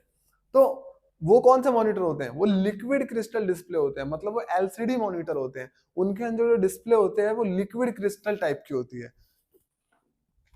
ये देखिए, यहाँ देखो, इसमें दिखाई दे रहा है आप लोगों को? ये जो मॉनिटर है, ये जो मोटा जैसा आपको दिख रहा है, ये तो हमारा कैथोड रे ट्यूब मॉनिटर है, और ये जो पतला वाला एलसीडी आपको दिख रहा है, ये हमारा लिक्विड क्रिस्टल डिस्प्ले है। ठीक है, मैं एक बार रीड भी कर देता हूं। सीआरटी या कैथोड रे ट्यूब मॉनिटर एक विशिष्ट मॉनिटर है जिसे आप अपने डेस्कटॉप कंप्यूटर पर देखते हैं। ये एक टेलीविजन स्क्रीन की तरह दिखता है, अपने टीवी आपके घर में होगी ना, उसकी स्क्रीन की तरह दिखता है और कार्य करता है। इस प्रकार के मॉनिटर बड़ी वैक्यूम ट्यूब का प्रयोग करते हैं। इस प्रकार के जो मॉनिटर्स होते हैं इनके अंदर एक बड़ी वैक्यूम ट्यूब होती है, और इसी कारण इस मॉनिटर को कैथोड रे ट्यूब कहते हैं। जिस अभी मैंने आपसे अगेन मैं वही रिपीट कर रहा हूं कि कैथोड रे ट्यूब इसलिए कहते हैं क्योंकि इसके अंदर कैथोड रे ट्यूब का इस्तेमाल किया जाता है। सीताराम। आगे एलसीडी की बात करें, ऐसे मॉनिटर को फ्लैट पैनल मॉनिटर भी कहते हैं। अब एलसीडी मॉनिटर जो होते हैं, अभी बोला फ्लैट होते हैं, काफी ज्यादा पतले होते हैं, तो इन्हें कभी कभी फ्लैट पैनल मॉनिटर भी कहा जाता है। इनमें से अधिकांश छवियों की प्रस्तुति के लिए लिक्विड क्रिस्टल डिस्प्ले का उपयोग करते हैं। आज के दौर में एलसीडी मॉनिटर अधिक लोकप्रिय है, और आज के दौर में बेटा ये इसके लोकप्रिय होने का बहुत सारे कारण है। पहला, ये सबसे पहला कारण मैं बोल रहा हूँ, ये दिखने में काफी बढ़िया लगता है। कोई इसलिए नहीं लेता है कि इसके अंदर काफी बढ़िया फंक्शन है। पहली बात कि इसके जो लुक वाइज ये काफी बेहतरीन है। दूसरा, काफी पतला है, अगर आपको पोटे इसको एक जगह से दूसरी जगह पोर्ट भी करना है तो काफी आसानी रहेगी, इसके मुकाबले तो आसानी रहेगी, क्योंकि ये इतना मोटा होता है ना कि एक जगह से दूसरी जगह शिफ्ट करने में ना हालत खराब हो जाती है। तो ये पोर्टेबल है, थोड़ा इजी है इसके मुकाबले, तो एलसीडी काफी ज्यादा प्रचलन में है। चलिए मूव ऑन। प्रिंटर। प्रिंटर तो भाई सभी ने देखा होगा, मुझे जहां तक लगता है कि प्रिंटर से तो सभी वाकिफ हो। बचपन में इतनी फोटोकॉपी करवाई है ना स्कूल वालों ने कि हमारी रगों में दौड़ रहा है प्रिंटर। झूठ बोल रहा है। देखिए, कंप्यूटर द्वारा दस्तावेज बनाने के बाद उसको प्रिंट आउट के लिए प्रिंटर पर भेजा जा सकता है। देखिए, आपने कोई भी दस्तावेज, डॉक्यूमेंट या कुछ भी आपने शीट बनाई है, मान लिया आपके कंपनी में इतने लोग काम कर रहे हैं, उनकी आपने सैलरी शीट बनाई है, आपको उसे कागज के रूप में चाहिए, बाहर चाहिए, आपको मॉनिटर से बाहर निकालना है, तो क्या करोगे भाई? आपको अगर उस चीज को किसी को भेजना है, ऑल्दो आप उससे भी भेज सकते हो व्हाट्सएप करके या कुछ वैसे करके, बट अगर आपको उसे डॉक्यूमेंट बना के भेजना है, फाइल में भेजना है, तो कैसे भेजेंगे? उसको प्रिंट निकलवाएंगे पहले। तो प्रिंट निकलवाने के लिए किसकी सहायता लेंगे? प्रिंटर की लेंगे। कंप्यूटर द्वारा दस्तावेज बनाने के बाद, कंप्यूटर से जब दस्तावेज बन जाते हैं, उसके बाद प्रिंट आउट के लिए प्रिंटर पर भेजा जा सकता है। कुछ प्रिंटरों में रंगीन व विशाल पृष्ठ वाली सुविधाएं होती हैं, कुछ प्रिंटर में भाई रंगीन क्वालिटी वाली। गए होगे आप कभी कभी प्रिंटर वाले की दुकान पे, तो पूछता है कि ब्लैक एंड व्हाइट करनी है कि रंगीन करनी है, कलरफुल करनी है। तो कुछ प्रिंटर ऐसे होते हैं जो रंगीन करते हैं, कुछ ऐसे होते हैं जो रंगीन और ब्लैक एंड व्हाइट दोनों करते हैं, और कुछ ऐसे होते हैं जो केवल ब्लैक एंड व्हाइट करते हैं। चारों लिखे हैं मैंने, टेंशन मतलब चारों पे बात कर लेंगे अभी, ठीक है ना। सबसे पहले बात करें भाई लेजर प्रिंटर पे। मैंने लाइन से लिखे हैं क्योंकि ये सबसे खतरनाक है। फिर उस खतरनाक का मतलब ये नहीं बम फूट रहा है इसके अंदर, खतरनाक का मतलब यही नहीं, अभी और सुनिए, मतलब है कि ये सबसे हाई क्वालिटी की प्रिंट भी देता है और थोड़ा महंगा भी आता है। तो उस हिसाब से हमने फाइनेंशियल कंडीशन के अकॉर्डिंग इनको सेट कर रखा है। सबसे महंगा, उससे सस्ता, उससे सस्ता, और ये सबसे सस्ता। ठीक है बाबू, आगे चलते हैं। लेजर प्रिंटर, ये प्रिंटर उच्च गुणवत्ता के प्रिंट उत्पादन करता है। उच्च गुणवत्ता मतलब हाई क्वालिटी। हाई क्वालिटी के क्या करता है ये? क्या करता है भूल गया मैं। लेजर प्रिंटर जो है ना, हाई क्वालिटी की प्रिंट आउट निकाल के देता है बेटा, बोला नहीं हूं।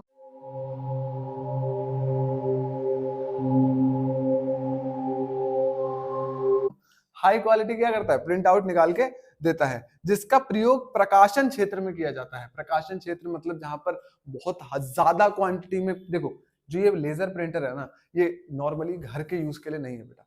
लेजर प्रिंटर हम बहुत ज्यादा प्रकाशन जब करते हैं ना, पब्लिकेशन बुक छपती है तो काफी सारे हमें पन्ने छापने होते हैं, ऐसी सब चीजों के लिए इसको किया जाता है। क्यों? क्योंकि अगर मैं अभी इसकी खूबी बताऊं ना आपको, इसकी खूबी है कि ये लिखा है इसमें, सबसे तेज गति वाला लेजर प्रिंटर प्रति मिनट 200 मोनोक्रोम मतलब ब्लैक एंड व्हाइट और 100 रंगीन पेज प्रिंट कर सकता है। मतलब एक मिनट में ये 200 ब्लैक एंड व्हाइट और 100 रंगीन कलरफुल ये प्रिंट कर सकता है।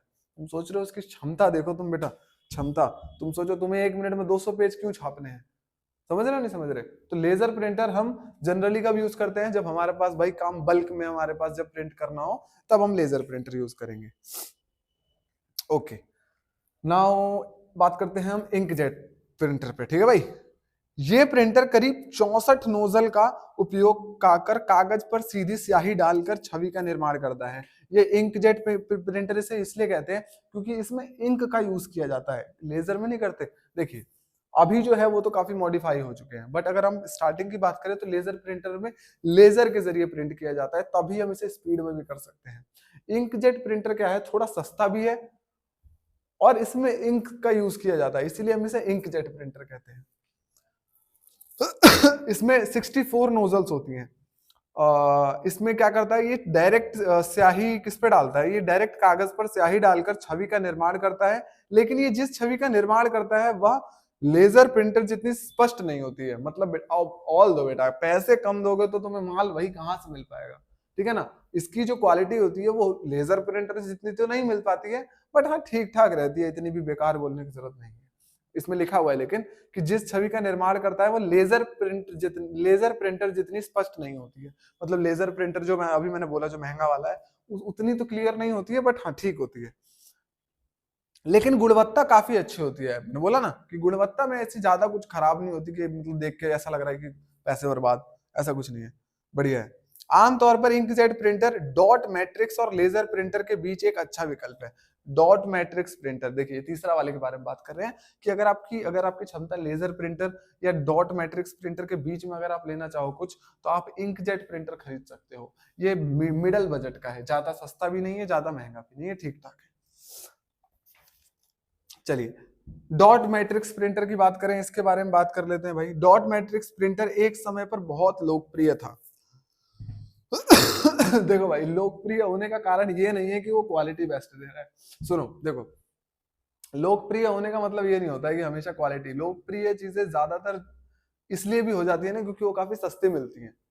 समझ में आ रहा नहीं आ रहा है? काफी ज्यादा डॉट मैट्रिक्स प्रिंटर क्या है ना, काफी ज्यादा सस्ता मिलता है और एक मिडिल क्लास आदमी के क्षमता के बाहर चले जाता है कि वो इतनी महंगे महंगे लेजर प्रिंटर और इंकजेट प्रिंटर ले पाए। तो नॉर्मल काम के लिए वो कौन से प्रिंटर को यूज कर लेता है? Dot matrix printer. तो इस वजह से इस किताब में ये भी लिखा गया है कि डॉट मैट्रिक्स प्रिंटर एक समय पर बहुत लोकप्रिय था।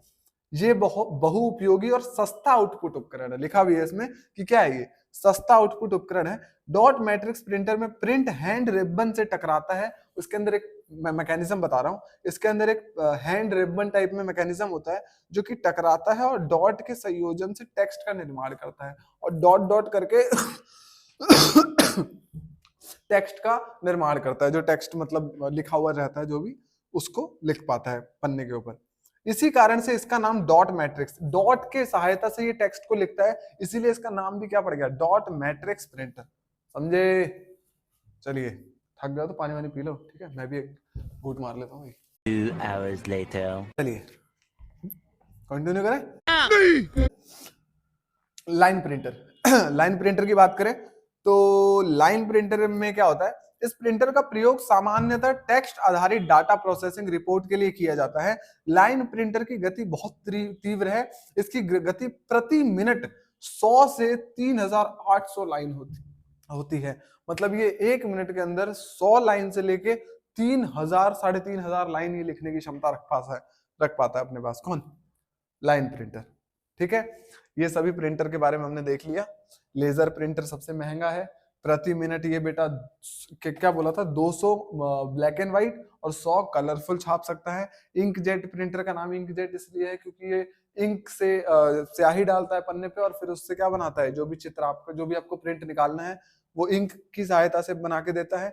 डॉट मैट्रिक्स प्रिंटर, ऐसे प्रिंटर होते हैं जो डॉट की सहायता से टेक्स्ट को बनाते हैं। और लाइन प्रिंटर, इसमें लाइन प्रिंटर के बारे में ज्यादा नहीं है, बट ये दे रखा है कि लाइन प्रिंटर जो है वो एक मिनट में 100 से 3800 लाइन प्रिंट कर सकता है।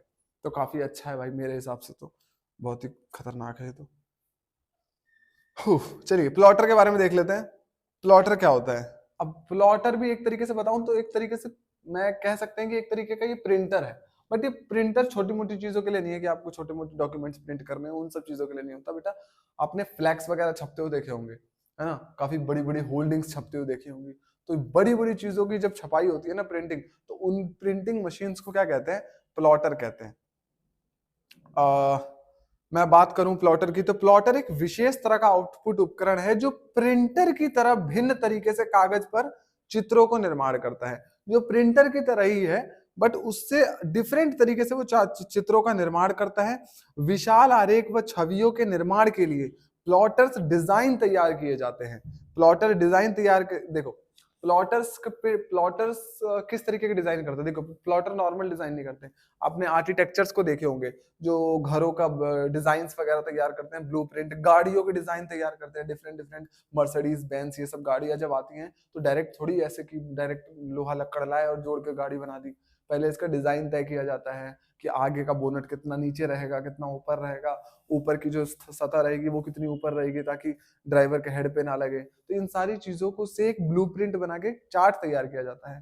तो जब हम इसमें लिखा है कि भवनों के निर्माण, योजनाएं, यांत्रिक वस्तुओं के लिए ब्लूप्रिंट तैयार करना, इन सब चीजों की जो प्रिंटिंग करते हैं वो नॉर्मल प्रिंटर से नहीं करी जा सकती है। उनके लिए एक विशेष तरीके का प्रिंटर बनाया गया है जिसका नाम है प्लॉटर। ठीक है, अब ये दो तरीके के होते हैं भाई। प्लॉटर की भी बात करें तो एक होता है फ्लैट बेड और एक होता है ड्रम। ड्रम लिख दिया मैंने, चलो कोई नहीं, इसको ठीक कर देंगे, ड्रम है ये। ठीक है, फ्लैट बेड छोटे प्लॉटर जिन्हें मेज पर रखा जा सकता है पर इनमें कागज के आकार की सीमा होती है। छोटे प्लॉटर, ऐसे प्लॉटर आपने देखा होगा मूवीज के अंदर, शिवाजी द बॉस मूवी मुझे अभी भी याद है। तो उस मूवी के अंदर क्या करते हैं, रजनीकांत जी आते हैं और वो क्या करते हैं, मेज पे ना ऐसे करके चार्ट खोल देते हैं कि हमारा प्लान ये है, हमें यहाँ पर रोड बनानी है, फिर इसके बगल में ये बना देना है, पता नहीं क्या क्या उनका बहुत खतरनाक प्लान होता है। तो उस प्लान में आप देखते हो कि उसके अंदर काफी बड़ा चार्ट होता है। तो वो जो चार्ट होता है, जो टेबल के साइज का चार्ट होता है, वो किससे प्रिंट किया गया रहता है, प्लॉटर से। प्लॉटर होता ही है मैप वगैरह या ब्लूप्रिंट बनाने की जैसी चीजों का, या कुछ आप योजना बना रहे हो तो उन सब चीजों में जब आपको प्रिंट करवाना होता है तो किससे प्रिंट करते हैं, प्लॉटर से। प्लॉटर में भी कौन, फ्लैट बेड। लिखा है छोटे प्लॉटर जिन्हें मेज पर रखा जा सकता है, ऐसे प्लॉटर जिन्हें हम आप टेबल पे रख के बातचीत कर सकते हो। ठीक है ना, आपने देख घर वगैरह में आपने देखे होंगे छोटे मोटे मेज होते हैं ना, उस साइज का बस प्रिंट करना है तो कौन करेगा, फ्लैट बेड करेगा। ड्रम की बात करें, ये बड़े आकार के होते हैं, ये असीमित लंबाई के कागज के रोल का उपयोग करते हैं। भाई ड्रम जो मैं बात कर रहा हूँ ये काफी बड़े बड़े प्रिंट करने हैं ना हमको, उस चीज में ये यूज होता है। ठीक है ना, इसमें सीमा नहीं है कि भाई एक बार में ये 6 फुट का ही पेंट कर सकता है, 10 फुट का पेंट कर सकता है, इसकी सीमा अनंत है। ये प्रिंट तुम जितना बड़ा सीट लेके आओगे उतनी बड़ी प्रिंट कर देगा ये, इस तरीके का होता है, ऐसा इसमें लिखा है। ये बड़े आकार के होते हैं, ये असीमित लंबाई के कागज के रोल का उपयोग करते हैं। असीमित लंबाई, एक रोल होता है कागज का, उस रोल पे प्रिंट करते करते करते करते चले जाते हैं। जितना भी आवश्यकता अनुसार जो भी उपभोक्ता है उसको जितना भी यूज, जो भी प्रिंट करवाना है जितना बड़ा, वो डायरेक्ट उतना बड़ा प्रिंट करवा लेगा। चलिए, और लास्ट बचा हमारे पास स्पीकर। स्पीकर को पढ़ के इस चीज को खत्म करते हैं और फिर हम चलेंगे अपने सॉफ्टवेयर से। पहले मेमोरी सिस्टम पढ़ लेंगे। ठीक है, स्पीकर एक अन्य प्रकार का आउटपुट उपकरण है जिसका उपयोग संगीत और बातचीत सुनने के लिए किया जाता है। अब इसको भी पढ़ाना है क्या, स्पीकर बेटा आप लोगों को पता है एक ऐसा उपकरण है जिसका उपयोग हम बातचीत सुनने के लिए या फिर गाने वगैरह सुनने के लिए करते हैं। स्पीकर का और क्या ही यूज कर सकते हैं। ठीक है, ओके डन। तो चल लेते हैं भाई, पहले मेमोरी सिस्टम खत्म कर लेते हैं क्योंकि ये बहुत ज्यादा इंपॉर्टेंट टॉपिक है। मेमोरी सिस्टम खत्म करके फिर हम लास्ट में सॉफ्टवेयर और लैंग्वेजेस पे कूदी मारेंगे। उसके बाद हमारा चैप्टर हो जाता है समाप्त। आप अपने घर, मैं अपने घर, फिर मिलेंगे नेक्स्ट वीडियो में।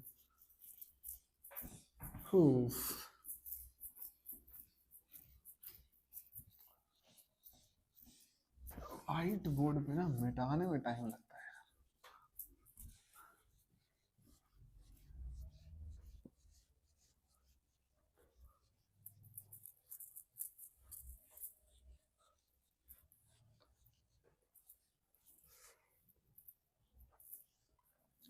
चलिए भाई, मेमोरी सिस्टम देख ले। मेमोरी सिस्टम के बारे में बात कर लेते हैं। देखिए, कंप्यूटर के अंदर, अब मैं इसको क्या ऐसे पढ़ाना है, इसको तो नॉर्मल पढ़ा सकते हैं। मेमोरी सिस्टम की बात करें तो ये दो तरीके के होते हैं। कितने तरीके के, दो तरीके के बेटा। कौन कौन से, पहली बात मेमोरी सिस्टम होता क्या है वो तो बात कर ले। मेमोरी सिस्टम बेटा एक ऐसा सिस्टम है जिसके अंदर हम क्या करते हैं, मेमोरी को स्टोर करते हैं। भाई अगर आपने कोई डाटा दिया, आप अपना कंप्यूटर यूज कर रहे हो तो आप कुछ तो डाटा उसमें रखोगे ना। कंप्यूटर सिर्फ काम करके डिलीट कर देने के लिए, उसके अंदर डाटा स्टोर भी, मैंने जब फंक्शन पढ़ाए थे तो बोला ना कि उसमें डाटा स्टोर करा जा सकता है। तो स्टोर किसमें होगा, किसमें होगा स्टोर, उसके लिए उसके अंदर सिस्टम होता है।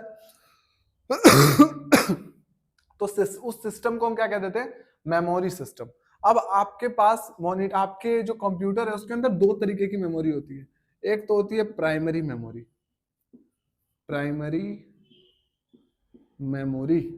और दूसरी बात करें तो सेकेंडरी मेमोरी। भाई प्राइमरी मेमोरी कौन सी होती है, ऐसी मेमोरी जो आपको फोन में पहले से दी गई हो।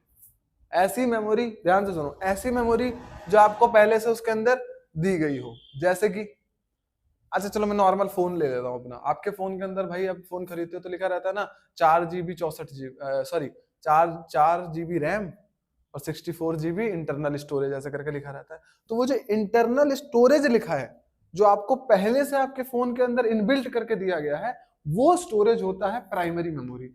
हर कंप्यूटर के अंदर भी दिया जाता है 1 TB 2 TB, टी मतलब टीबी मतलब टेराबाइट, ट्यूबरकुलोसिस नहीं। तो टीबी में कंप्यूटर के अंदर क्या होते हैं, स्टोरेज होते हैं। तो जो स्टोरेज पहले से इनबिल्ट करके दिया जाता है, उन स्टोरेज या उन मेमोरी को हम क्या कह देते हैं, प्राइमरी मेमोरी कह देते हैं। उसको हम रैम भी कहते हैं बेटा। आपने सुना होगा, फोन में तो जरूर सुना होगा, फोन में रैम जो होती है ना, कि 4 GB रैम है, तो ये रैम क्या है, स्टोरेज है, ठीक है ना, कि इतना स्टोरेज है इसके अंदर। तो प्राइमरी मेमोरी क्या होती है, जो आपको इनबिल्ट करके पहले से आपके कंप्यूटर के अंदर मिलती है। लेकिन बेटा हमारी जो इच्छाएं है ना, ये किसी दिन काल बनेंगी हमारा, ये इच्छाएं रुकती नहीं है। उस स्टोरेज से भी हमारा जो होता है ना, कि बाहर जाने लगती है चीजें, कि टीबी हमारा खर्च कर देते हैं हम लोग। तो उसके बाद हम सेकेंडरी मेमोरी उठा के लाते हैं। क्या होती है सेकेंडरी मेमोरी भाई, हमारा पेन ड्राइव, ठीक है। अभी चैन नहीं है, अब हम क्या करते हैं, पेन ड्राइव यूज करते हैं। पेन ड्राइव एक ऐसी मेमोरी है जो कि हमें इनबिल्ट नहीं मिली है, हमने क्या किया, उसे बाहर से यूज किया है। तो ऑल दो आपको अब समझ में आ ही गया होगा कि प्राइमरी मेमोरी ऐसी मेमोरी होती है जो हमें कंप्यूटर के अंदर पहले से इनबिल्ट करी गई होती है, और सेकेंडरी मेमोरी ऐसी मेमोरी होती है जो हम बाहर से उसको लगा के कंप्यूटर के अंदर, और उस मेमोरी का हम यूज करते हैं। पेन ड्राइव हो गया, सीडी हो गई, सीडी रोम जो होती है ये हो गई। तो ये सब क्या है, सेकेंडरी मेमोरी के एग्जांपल्स हैं।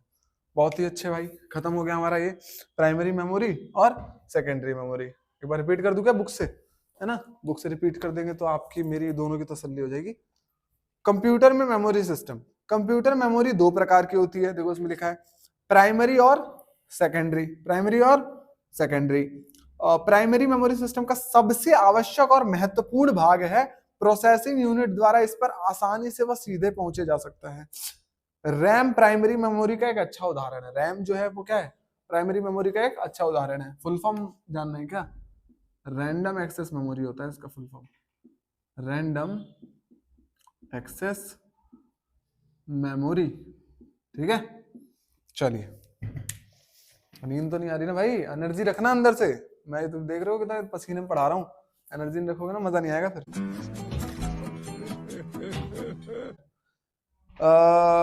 आगे बात करूं अगर मैं, प्राइमरी मेमोरी एक अच्छा उदाहरण है। जैसे ही कंप्यूटर बंद होता है, प्राइमरी डाटा लुप्त हो जाता है। सेकेंडरी मेमोरी की तुलना में प्राइमरी मेमोरी की गति अधिक होती है। भाई सेकेंडरी मेमोरी की तुलना में प्राइमरी मेमोरी की जो गति होती है, स्पीड जो होती है, वो काफी तेज होती है।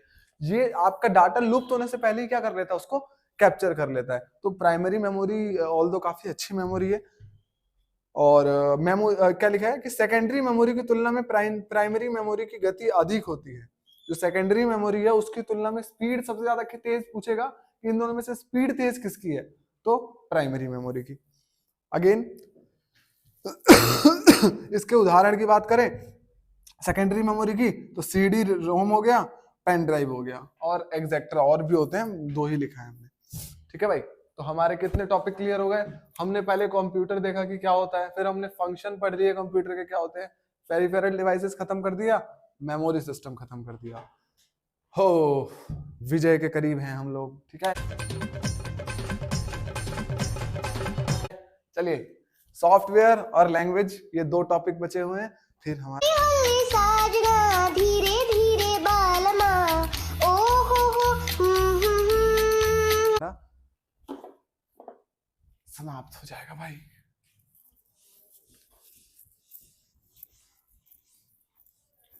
राधारमण गिरधारी गिरधारी। चलिए भाई, अब थोड़ा सा सीरियस हो लेंगे, क्योंकि भाई ये चीजें समझना बहुत जरूरी है। वरना आपको, मैं भी स्टूडेंट हूं, मेरे को भी समझ में आता है तुमको कहाँ पर परेशानी होने वाली है, ठीक है। सॉफ्टवेयर वाला जो टॉपिक है और लैंग्वेजेस वाला, लैंग्वेज तो चलो आसान है, सॉफ्टवेयर वाले टॉपिक में थोड़ा सा ना उठ के बैठ जाओ, कमर सीधी कर लो ताकि ध्यान से समझ में आए। सॉफ्टवेयर वाले की बात करें, सॉफ्टवेयर पहली बात होता क्या है, मैं एक बार ना खुद शांति से बैठ के आपको और खुद भी समझता हूँ, आपको भी समझाता हूँ। देखो सॉफ्टवेयर क्या होता है, मैं आपको एक बात बताता हूँ। आपको क्या लगता है कि आप जब एप्लीकेशन को टच करते हो तो एप्लीकेशन ओपन हो जाता है, वो अपने आप ओपन हुआ? नहीं। अपने ये थोड़ा बकवास एग्जांपल, इससे और अच्छा एग्जांपल देता हूँ आपको। आपका नेट बंद है और आपने फेसबुक क्लिक किया, तो फेसबुक क्लिक करते ही वो गोल गोल गोल गोल गोल गोल गोल घूमने स्टार्ट कर देता है। तो आपको क्या लगता है कि वो गोल गोल गोल गोल कहाँ, मतलब भगवान ने अपने आप ही उसको दिया था? नहीं। हर चीज की मूवमेंट के लिए एक इंस्ट्रक्शन का सेट होता है कि अगर नेट नहीं चलेगा तो डिस्प्ले पे कैसा शो होना है, इसके लिए कोडिंग डाली गई होती है उसके अंदर। आप फोन आपका ओपन होता है, वो नोकिया वाला देखा था आपने? नोकिया का मोबाइल हम स्विच ऑफ खोलते थे तो उसका वो हाथ आता था ऐसे मिलते हुए, मिला लेता था हाथ। तो आपको क्या लग रहा है अंदर कोई हाथ मिला रहा था? उसके लिए भी इंस्ट्रक्शन का सेट डालना पड़ता है, कोडिंग करनी पड़ती है कि जब मोबाइल खुलेगा तो ऐसा कुछ होगा।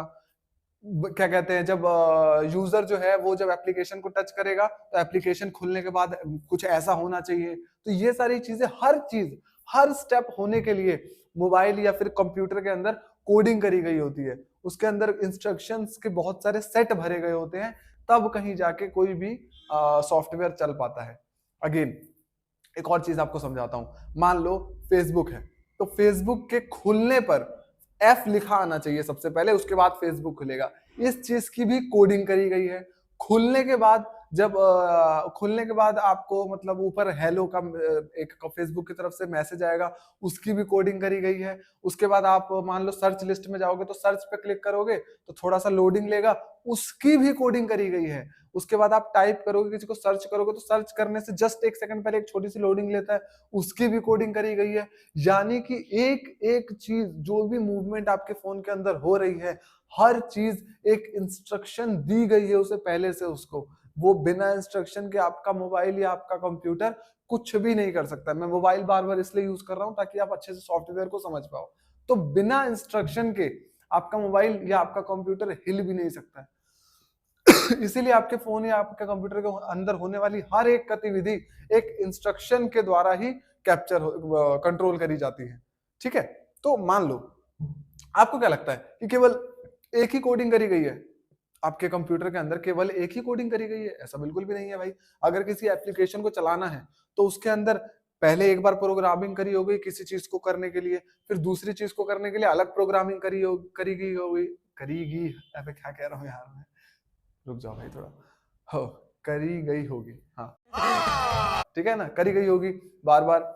और उस एप्लीकेशन के अंदर कुछ और चीज चलती होगी। मान लो गेम खेलना है, तो गेम खेलने में जब जो उछलने वाला बटन है उसको क्लिक करेंगे तो हमारा जो अंदर जो प्लेयर है वो जंप करेगा, बैठने वाला है वो बैठेगा। तो उछलने के लिए अलग प्रोग्रामिंग होगी, बैठने के लिए अलग प्रोग्रामिंग होगी, दौड़ने के लिए अलग प्रोग्रामिंग की गई होगी।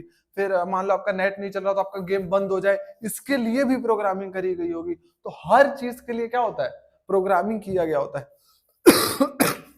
और बहुत सारी प्रोग्रामिंग से क्या बन जाता है, एक सॉफ्टवेयर तैयार होता है। आपका गेम एक तरीके का क्या है, सॉफ्टवेयर है। जो गेम वाला ऐप है वो क्या है, एक सॉफ्टवेयर है। फेसबुक क्या है, एक सॉफ्टवेयर है। उसी तरीके से कंप्यूटर्स के भी सॉफ्टवेयर होते हैं। अब हम फोन चलाते हैं तो हमें फोन के बारे में ज्यादा पता है मुझे। मैं अब अगर आप लोग चलाते होंगे कंप्यूटर तो आपको मैं अब बताऊंगा तो समझ में आएगा कि कंप्यूटर के अंदर भी सॉफ्टवेयर होते हैं, ठीक है ना, जिसके अंदर काफी सारे प्रोग्रामों के सेट होते हैं। अगर यहाँ मैं अगर सॉफ्टवेयर की डेफिनेशन पढ़ूं तो देखो क्या लिखा है, किसी भी कार्य को करने के लिए आपको कंप्यूटर को विशिष्ट अनुक्रम में निर्देशों का सेट देना होता है। निर्देशों का सेट का मतलब क्या, कमांड के सेट देने होते हैं। मतलब कमांड के काफी सारे सेट देने होते हैं। निर्देश के इस सेट को प्रोग्राम कहा जाता है, और निर्देश के इस सेट को क्या कहते हैं, प्रोग्राम। और सॉफ्टवेयर प्रोग्रामों का सेट होता है, और बहुत सारे प्रोग्रामों का जो सेट होता है उसी को हम क्या कह देते हैं, सॉफ्टवेयर कह देते हैं। होप आप सभी लोगों को ये बात समझ में आ गई होगी। जो हार्डवेयर के विशिष्ट कार्यों के विशिष्ट रूप व क्रम में करने में आदेश देता है, सॉफ्टवेयर का मुख्यतः निम्नलिखित श्रेणियों में और उप श्रेणियों में वर्गीकरण किया जा सकता है। वर्गीकरण मैं कर देता हूं, आप लोग चुपचाप देखो बस। देखिए सॉफ्टवेयर है, इसका वर्गीकरण करना है। पहली बात, सॉफ्टवेयर क्या होता है? कोई भी पूछेगा भाई कि सॉफ्टवेयर क्या होता है, तो लिख देना it is a set of program. क्या है, software is a set of program, काफी सारे प्रोग्रामों का क्या होता है, ये सेट होता है बस। ठीक है, अब ज्यादा नंबर का, ऑल तो ज्यादा ही नंबर का आएगा, तो मैं एक बार ये रिपीट कर देता हूं, ध्यान से सुनेंगे। ये मैं फोटो भी लगा दूंगा साइड में इसकी। किसी भी कार्य को करने के लिए, मैंने अभी अब जैसे आपसे रिपीट किया कि कंप्यूटर के अंदर कोई भी कार्य करना है आपको, किसी भी कार्य को करने के लिए आपको कंप्यूटर को विशिष्ट अनुक्रम में निर्देशों का सेट देना होता है, और निर्देशों के सेट को हम कहते क्या है, प्रोग्राम कहते हैं। और ऐसे काफी सारे प्रोग्राम के सेट से तैयार होता है हमारा सॉफ्टवेयर। तो सॉफ्टवेयर क्या है, प्रोग्राम का सेट है, बस सिंपल सी बात है। इस चीज को बना के बढ़ा के लिख देंगे। ठीक है, और कोई डाउट होता है तो कमेंट सेक्शन में पूछ लेना, आंसर मिलेगा, उसकी टेंशन मत लो आप लोग। कहा था मैं, हाँ अच्छा, डिवीजन कर रहे थे ना इसका, सॉफ्टवेयर का। ठीक है, तो सॉफ्टवेयर की अगर मैं डिवीजन की बात करें कि सॉफ्टवेयर का डिवीजन करते हैं, तो देखिए सॉफ्टवेयर हम दो तरीके से पढ़ने वाले हैं। एक तो भाई हम पढ़ेंगे सिस्टम का सॉफ्टवेयर, जो कि सिस्टम का मतलब यहाँ पर बेटा वो सिस्टम नहीं जो आप यूट्यूब पे देख रहे हो, ये सिस्टम मतलब कंप्यूटर है, जो आपका टोटल सिस्टम पैनल होता है ना, कंप्यूटर मॉनिटर, ये सारी चीजें, वो सिस्टम है ये। ठीक है ना। कहीं कहीं और ही माइंड लगा के रखना।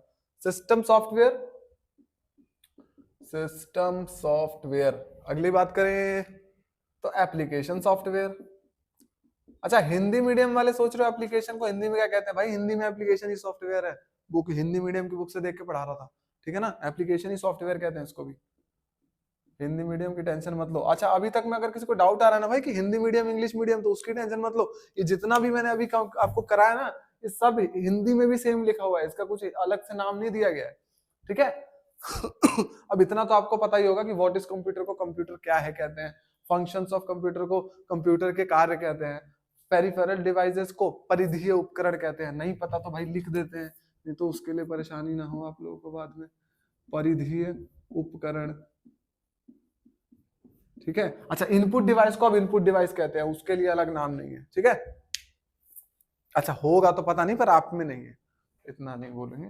ठीक है ना। अच्छा, सिस्टम सॉफ्टवेयर, एप्लीकेशन सॉफ्टवेयर, ये दोनों चीजें क्या होती है। ठीक है, सिस्टम सॉफ्टवेयर और एप्लीकेशन सॉफ्टवेयर।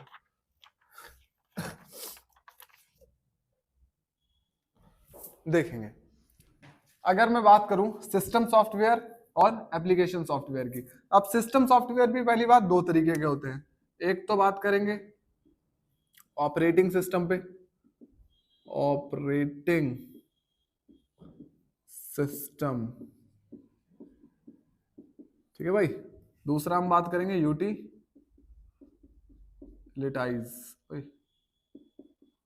हाँ। एप्लीकेशन सॉफ्टवेयर दो तरीके का होता है, generalised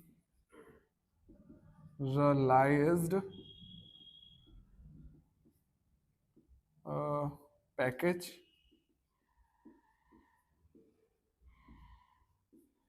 customised package, customized package, done. ठीक है, इस फ्लो चार्ट को एक बार ध्यान से देखेंगे। सॉफ्टवेयर कितने तरीके के हैं, दो तरीके के, सिस्टम सॉफ्टवेयर, एप्लीकेशन सॉफ्टवेयर। ठीक है, सिस्टम सॉफ्टवेयर दो तरीके के होते हैं, ऑपरेटिंग सिस्टम, यूटिलाइज। मैं मजाक से हट के कह रहा हूं, इस फ्लो चार्ट को बना के भी आओगे ना अगर साइड में, तो काफी ज्यादा इंपैक्ट अच्छा पड़ेगा आपको। भाई पर्सनल एक्सपीरियंस है, मैंने भी जब पेपर वगैरह जब करता था, तो आप साइड में थ्योरी लिखो, बहुत अच्छी बात है, लेकिन एक साइड में एक छोटा सा ब्लूप्रिंट भी अगर बना के दोगे ना सिस्टम सॉफ्टवेयर का, ऑपरेटिंग सिस्टम साइड में यूटिलाइज ऐसे करके दिखाओगे, तो एग्जामिनर पे भी एक अच्छा वर्ड पड़ेगा कि अगर कुछ गलतियां होती भी है तो वो इग्नोर करेगा, क्योंकि उसे लगेगा कि हाँ बच्चे को सारी चीजें ढंग से पता है। ओके, ऑपरेटिंग सिस्टम पे बात कर लेते हैं। पहली बात सिस्टम सॉफ्टवेयर को देख लेते हैं। सिस्टम सॉफ्टवेयर क्या होता है, कंप्यूटर ऑन होते ही रोम में भंडारित प्रोग्राम का निष्पादन हो जाता है। देखिए बेटा, कंप्यूटर जो ऑफ रहता है, कंप्यूटर के लिए प्रोग्रामिंग करी गई होगी कि कंप्यूटर कैसे वर्क करेगा, तो उसके लिए भी कुछ प्रोग्रामिंग करी गई होगी। तो उस प्रोग्रामिंग के लिए जो कंप्यूटर के लिए प्रोग्रामिंग करके जो कंप्यूटर के लिए प्रोग्रामिंग करी गई रहती है, उस सॉफ्टवेयर को हम सिस्टम सॉफ्टवेयर कह देते हैं। और किसी पर्टिकुलर एप्लीकेशन को चलाने के लिए जो प्रोग्रामिंग करी गई रहती है उस सॉफ्टवेयर को एप्लीकेशन सॉफ्टवेयर कह देते हैं। फॉर एग्जांपल कंप्यूटर के अंदर आपने एक्सेल चलते हुए तो देखा होगा, मुझे जहां तक पता है अभी तक आप लोगों ने सबने एक्सेल का नाम तो सुन ही लिया होगा कि एक्सेल शीट होती है जिसपे हम एक्सेल पे डाटा वगैरह सब लिखते हैं कि इतने लोगों ने इतना खाना खाया, पता नहीं क्या क्या ऐसा कुछ हम बनाते हैं। तो डाटा शीट तो आपने देख ली होगी, एक्सेल शीट जो होती है जिसमें हम डाटा कलेक्ट करते हैं सभी का। तो एक्सेल क्या है, एक एप्लीकेशन है, वो हम चाहे तो डिलीट कर सकते हैं या ले भी सकते हैं, ठीक है ना। तो ऐसी एप्लीकेशन के लिए जो सॉफ्टवेयर बनाते हैं वो एप्लीकेशन सॉफ्टवेयर होता है, सिंपल भाषा। और सिस्टम के लिए जो सॉफ्टवेयर बनाते हैं वो सीताराम सिस्टम सॉफ्टवेयर होता है, ठीक है। ओके, देखो भाई एक बार और रिपीट कर देता हूं आप लोगों के लिए कि सिस्टम सॉफ्टवेयर ऐसे सॉफ्टवेयर जो कि सिस्टम कंप्यूटर के लिए बनाया जाता है कि कंप्यूटर कैसे काम करेगा, ऐसे सॉफ्टवेयर को हम सिस्टम सॉफ्टवेयर कहते हैं। और ऐसे सॉफ्टवेयर जो किसी पर्टिकुलर एप्लीकेशन के लिए बनाया गया होता है, एक्सेल हो गया, एमएस वर्ड हो गया, पावर पॉइंट हो गया, ऐसे एप्लीकेशंस के लिए जब हम सॉफ्टवेयर तैयार करते हैं तो ऐसे सॉफ्टवेयर को हम क्या कहते हैं, एप्लीकेशन सॉफ्टवेयर कहते हैं। बस सिंपल। आओ एक बार रीड भी कर लेते हैं। सिस्टम सॉफ्टवेयर लिखा है कि जो कंप्यूटर की विभिन्न इकाइयों को सक्रिय करता है और आपके द्वारा काम करने के लिए उन्हें तैयार करता है, हम जैसा चाहते हैं वैसा उसे तैयार करता है। इस प्रोग्राम सेट को सिस्टम सॉफ्टवेयर कह सकता है, कहा जाता है, सॉरी। इस प्रोग्राम को हम क्या कह देते हैं, सिस्टम सॉफ्टवेयर कह देते हैं, जो कि सिस्टम के काम करने के लिए बनाया गया होता है, ठीक है ना। ओके,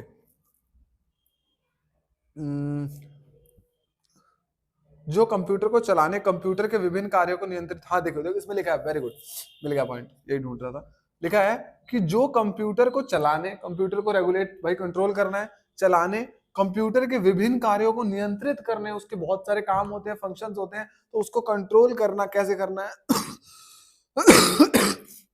और कंप्यूटर संसाधनों को प्रबंधन के लिए जिम्मेदार होते हैं। ये सॉफ्टवेयर कंप्यूटर के अंदर होने वाली सारी गतिविधियों के लिए जिम्मेदार कौन होता है, हमारा सिस्टम सॉफ्टवेयर होता है। कंप्यूटर की गलतियों के लिए, किसी ऐप में प्रॉब्लम आ रही है तो वो एप्लीकेशन सॉफ्टवेयर की दिक्कत है। बट अगर आपका फोन हैंग कर रहा है, अब अच्छा हाँ बहुत अच्छी बात है, मेरा अगर फोन हैंग कर रहा है बेटा, तो उसमें गड़बड़ कहाँ आ गई है, मेरे सिस्टम सॉफ्टवेयर के अंदर। मेरे फोन का सॉफ्टवेयर जो है वो बकवास हो गया, इस वजह से क्या हो गया, मेरा फोन हैंग कर रहा है। इसमें एप्लीकेशन सॉफ्टवेयर की गलती नहीं है। बट मेरा नया नया फोन है और नया नया फोन, मेरा एप्लीकेशन जो है वो ठीक से काम नहीं कर रही है, दैट मीन्स कि मेरा एप्लीकेशन और सिस्टम सॉफ्टवेयर के बीच के अंदर की जो बैलेंसिंग है वो खराब हो जाती है, तो इस वजह से वो काम नहीं ठीक से कर रहा है। कहने का मतलब सिस्टम सॉफ्टवेयर एक ऐसा सॉफ्टवेयर है जो कि सिस्टम के लिए बनाया गया होता है, और एप्लीकेशन सॉफ्टवेयर एक ऐसा सॉफ्टवेयर है जो एप्लीकेशन के लिए बनाया गया होता है। डन। एप्लीकेशन सॉफ्टवेयर एक बार और मैं यहां से रीड कर देता हूँ। विशेष कार्यों को संपन्न करने के लिए एप्लीकेशन सॉफ्टवेयर का, भाई विशेष कार्य बहुत जरूरी है। जैसे कि एडोब फोटोशॉप का आपने नाम सुना होगा, ये एक ऐप है एडोब फोटोशॉप, जिसमें हम क्या करते हैं, फोटोज को एडिट करते हैं। तो अब वो जो एडोब फोटोशॉप क्या है, एक एप्लीकेशन है, और उस एप्लीकेशन को चलाने के लिए क्या उसके अंदर प्रोग्रामिंग करी गई होगी, काफी सारे सेट ऑफ प्रोग्राम डाले गए होंगे, तो उसके अंदर जो सॉफ्टवेयर बना के डाला गया है वो क्या है, एप्लीकेशन सॉफ्टवेयर है। और लिखा है उदाहरण के लिए एप्लीकेशन पैकेज जो पुस्तकालय को प्रबंधित करता है उसे लाइब्रेरी इंफॉर्मेशन सिस्टम कहते हैं। यह विद्यार्थी के रोल नंबर, नाम, पता, नाम, माता पिता का नाम, पता, कक्षा, संभाग, परीक्षा का परिणाम को संसाधित इत्यादि प्रबंधन करता है। ऐसे को हम क्या कह देते हैं, एप्लीकेशन सॉफ्टवेयर, ठीक है। चलिए पहला पार्ट है एप्लीकेशन सॉफ्टवेयर का, इस पे आएंगे अभी, पहले एप्लीकेशन सॉफ्टवेयर पढ़ लेते हैं। जनरलाइज्ड पैकेज, जनरलाइज्ड पैकेज कौन से पैकेज होते हैं, यह उपयोगकर्ता की सामान्य जरूरत के लिए लिखे जाते हैं। जैसे कि चित्र बनाना, जैसे कि चित्र बनाने वाले जो सॉफ्टवेयर होते हैं वो जनरलाइज्ड पैकेज के अंदर हम ले लेते हैं। दस्तावेज तैयार करना, डॉक्यूमेंट रेडी करने वाले जो एप्लीकेशंस होते हैं, जैसे कि नोटपैड हो गया, नोटपैड आपने सुना होगा, कंप्यूटर के अंदर नोटपैड होता है, उसमें डॉक्यूमेंट, आपको कोई नोट तैयार करना है उसमें कर सकते हो। एमएस वर्ड हो गया, इन सब चीजों में हम क्या कर सकते हैं, डॉक्यूमेंट अपने तैयार कर सकते हैं। डाटा सूचना का प्रबंधन करने के लिए डाटाबेस तैयार करना, इन सब का जो काम होता है ये प्रेजेंटेशन बनाना, पावर पॉइंट का यूज करते हैं हम पीपीटी बनाने के लिए, प्रेजेंटेशन बनाने के लिए। खेल खेलना, खेल खेलना भाई, गेम खेलना, गेम भी क्या है, एप्लीकेशन है एक तरीके की। गेम क्या है, एक एप्लीकेशन है एक तरीके की। तो खेल खेलना इत्यादि कुछ जनरलाइज्ड पैकेज को नीचे सूचीबद्ध किया गया है। मैं कुछ नाम लेने जा रहा हूं जो जनरलाइज्ड पैकेज है। जैसे कि पहला वर्ड प्रोसेसिंग सॉफ्टवेयर, दस्तावेज को बनाने के लिए जिस सॉफ्टवेयर का यूज किया जाता है उस सॉफ्टवेयर का नाम है, वो एप्लीकेशन ही सॉफ्टवेयर है, उसका नाम है वर्ड प्रोसेसिंग सॉफ्टवेयर। क्या नाम है, मैं लिख देता हूं यहां पर, वर्ड प्रोसेसिंग सॉफ्टवेयर। दस्तावेज बनाने के लिए जिस सॉफ्टवेयर का यूज किया जाता है वो एप्लीकेशन ही सॉफ्टवेयर है, बट उसका कुछ नाम होगा, उसका नाम है वर्ड प्रोसेसिंग सॉफ्टवेयर, जिसमें हम वर्ड की प्रोसेसिंग करके डाटा को बना सकते हैं। अगला है spreadsheet, Lotus smart suite, MS Excel, open office Calc, Apple Numbers. देखिए ऐसे स्प्रेडशीट एक ऐसा सॉफ्टवेयर है जिसमें हम क्या करते हैं, एमएस एक्सेल, जिसमें हम डाटा वगैरह इन सब चीज को कलेक्ट करके रख सकते हैं, और लोटस स्मार्ट स्यूटर ये सब सारी चीजों को कर सकते हैं। Presentation graphic, MS power point, मैंने अभी आपसे बोला कि एक तो इसमें लिख देता हूं यहां पर मैं, प्रेजेंटेशन एक ऐसा सॉफ्टवेयर है जिसमें हम क्या कर सकते हैं, अपनी प्रेजेंटेशन तैयार कर सकते हैं। जैसे कि पावर पॉइंट हो गया, इसमें आपने आज के तो भाई देख ही रखे होंगे, हम पे तो इलेक्ट्रिक बोर्ड नहीं है, बट इलेक्ट्रिक बोर्ड आपने देखे होंगे, उस पे क्या होता है, पीपीटी बनाई गई रहती है, क्लिक करते हैं दूसरी पीपीटी आ जाती है, क्लिक करते हैं दूसरी। तो प्रेजेंटेशन बनाने के लिए जिस सॉफ्टवेयर का यूज करते हैं उसका नाम क्या है, प्रेजेंटेशन। ठीक है, पावर पॉइंट, उस एक में अगर एग्जांपल दूं तो पावर पॉइंट हो गया, पावर पॉइंट पे हम बना सकते हैं। डाटाबेस मैनेजमेंट सिस्टम की बात करें, MS Excel, open Office Base, MS